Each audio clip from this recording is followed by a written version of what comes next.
Hi everyone. So if you're someone who knows about mirrorless cameras or planning to buy one, you know that Sony is doing really great in this market right now. And if you are a content creator or a filmmaker, it's impossible that you do not know about Sony A7S III. The best thing about Sony that they have a single E-mount, so you can use their lenses or any of their camera, whether it's their APS-C camera, full frame or filmmaking line. So yeah, that's why I choose Sony over these Canon and Nikon, because it's easier to use those lenses, and lenses are really expensive, so it's hard to interchange lenses or use multiple lenses. I actually started my channel with a Canon camera, but I switched to Sony a6400 after 3-4 videos. The Sony a6400 is a very good camera, like it's a really beautiful camera. I've been using it for 2 years, and if you want to start a new YouTube channel and want to start with the 4K, I think it's a very good beginner camera. I mean, you can actually go for Sony a6100 as well, but you will miss that color grading and profile. So I would say even start with a6400, or you can go with that new Sony ZV-E10 that has recently launched with USB-C, but you will miss that viewfinder if you want to click pictures. So yes, a64 is a very great camera, but all of these cameras are still APS-C. So if you don't know about APS-C, APS-C is a smaller sensor than full frame sensor. It's like a 1.5x crop. So whoever uses APS-C camera, it is great, but I think everyone wants to switch to full frame because you get better depth of field. I mean, the low light performance is really good, and you get more versatile lenses, and there's a full range of lenses there as well.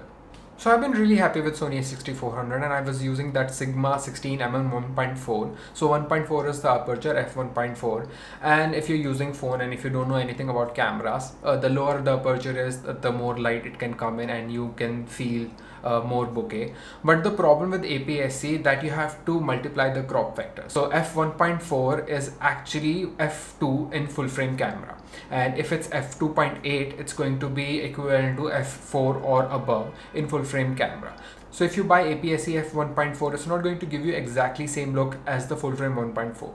So like I said, I was using Sigma 16mm 1.4 and I used it for a long time, but then I started to up my game and trying to make more B-rolls. So I was looking for a good lens. Believe it or not, there are very few APS-C lenses out there for Sony or any other cameras right now. So Tamron recently released a 1770mm f2.8, and actually I went out and got that one, and it was really expensive. It was as expensive as my Sony 6400 body at that time. But I remember purchasing that lens and I saw Sony a7S III in the display itself. So I told that guy on the store itself that I really want to purchase that camera. But that camera was an overkill for me because I have a very small channel. I purchased that camera in February and I had less than 10,000 subscribers. I didn't earn anything, like even like complete the amount of a6400 and all of those lenses. So I forgot the idea of buying a7S III and just got that lens. You guys already know that I don't have a great setup. I mean, it's in this room it's very low light, so that f2.8 was actually like f4. I mean, yes, f2.8 is going to give you same amount of light, but the sensor is smaller, so I was not able to create good B-rolls in this room, so I have to go out and shoot in natural light, so I had a very limited space. Even though that Tamron lens had image stabilization, because my Sony a6400 doesn't, it's okay when you're clicking pictures, but when you're shooting videos handheld, it was difficult. So if I have to shoot outside, I usually prefer shooting handheld because I don't have enough space to buy a slider or like great tripods to shoot in multiple places. So my area is just kind of restricted here, and because of low light, I was not able to shoot what I really wanted to shoot. So to make those good handheld shot, I had to shoot at 120 frames per second. But these cameras do not support 4K 120 frames per second, so I have to come down to 1080p. And the image gets really soft. I know you guys don't see it on mobile phones, but when I'm editing on a bigger screen or watching a video on a bigger screen, I notice that, and like it bothers me. So I purchased myself a good tripod with the fluid head so that I can do good B-rolls. So for that, 4K works perfectly fine in 30 frames per second because that can go slow. But if I'm doing left to right, or you can say panning shot, Sony cameras has a really bad rolling shutter. See, I know these are not big issues that you can go out and buy an expensive camera and like everything magically disappears.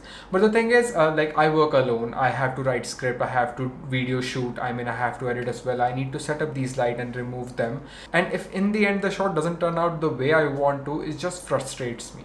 So what I'm trying to say is Sony a6400 is a great camera, but there are some limitations to that camera and the cameraman itself. So when Sony released Sony a7S III, I think it became a dream camera for every YouTuber out there.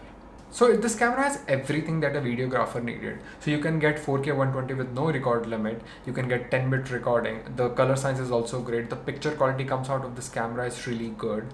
I mean, you have multiple card slot, you have the new touch menu system, you have active stabilization, and you don't really have the rolling shutter here in this camera. And there was one more great thing about this camera, that it has a flip out screen rather than the flip up screen. So if I'm using on camera mic like I'm using right now, Rode Video Micro, it used to hide all the screen. So right now I can just easily mount a mic up there and I can see myself here. So that was also a great improvement. So basically Sony fixed everything with this camera, and if I'm being honest, this camera deserves all the hype. Yes, it's an overkill and not everyone wants to use that 4K 120 frames a second. Even I'm not gonna do that, and I'm okay with 4K 60, but there is no Sony camera out there that can do that right now. So like every creator out there, I was also waiting for Sony a7 IV, but it's been almost a year this camera is out and we have no news about a Sony a7 IV because of the chip shortage. So it was really difficult for me to wait. Sony also released Sony a7C after this camera, and to be honest, that would have covered most of my requirements. I mean, it has the same colors science. I mean, you have the USB-C port, it has all the same flip out screen. But if I purchased Sony a7C, I would have been thinking about, I wish I had 4K 60 frames per second with that active stabilization. I wish it had no rolling shutter, or I wish had its better low light performance. I mean, I can give a lot of excuses for not buying Sony a7C. It's still a great camera. It's half the price of this camera, and like everyone will be happy if they have this camera. So like basically I said, I mean, you don't need this camera, but you want it. So what I feel is, if investing more can help me make more content, then why not? I mean, I'm making this video just to show how great it performs because I actually want to show you. But just because I purchased a new camera does not mean it's going to magically improve my quality. I'm still learning about it. I was shooting HLG3 on my Sony a6400. Now I've started shooting with S-Log 3. Also the color science is really good. You have 10 bits, so I can actually play with colors. It's not going to break my video. So yes, it has all of those features, but I need to understand and learn all of those stuff. There is also some confusion about Sony a7S III that you need to buy high-end Tough Express card or V90 card. Now I'm using V60 card and it works perfectly fine, and you can also record 4K 120 frames per second, so you don't have to buy those expensive cards. And also with that f2.8 aperture, you can still create good content because this camera also has dual native ISO, so the low light performance is also really good. It is a 5 years of investment for me, and I'm going to enjoy every bit of it. I haven't even gotten enough money to purchase this camera, let alone the lens or the gear or any other product I buy. But like I am hoping that I'll be able to do it in future. So to get this camera, I sold my a6400, I sold my Sony ZV-1, and sold all my lenses. So this is the only setup I have right now. So if someone else is going to ask me, if someone is on tight budget, would I recommend them to buy this camera? No, I would ask you to invest in lenses, good audio, good lighting. But I know if you have the budget, or if you somehow make the budget, you're going to get this one. And if I just talk about the lenses, I would suggest going for a zoom lens. So I got the Sigma 2470 Art Lens f2.8, and I think it's a very good starter camera. It has a like good focal length. So I'm shooting at 24mm right now. So if you want me to see, like you can go up to 70, so this is also good. So I think this will work for you for a long time, and in future if you want to purchase more prime lenses, you can do that, but you can start with this lens. Hopefully I'll get a better space really soon, so I can shoot that good B-rolls. I will have a good studio lighting setup and I don't have to remove every single time. So stay tuned for that. And if someone is planning to buy a new camera in a mirrorless space or a camera like this, you can hit me on Twitter, and if you want to ask anything, I can help you out. And for the rest of the people, I really appreciate your support, and do tell me if you really care about the quality as much as I do, because I really want to create videos that I want to watch. So this is not a camera channel, so I'm not going to post a lot of B-rolls because I'm not a filmmaker, but I will still try to give you or keep you updated with my gear, so it might help someone. My name is Rohit. I'll see you in the next one. Till then.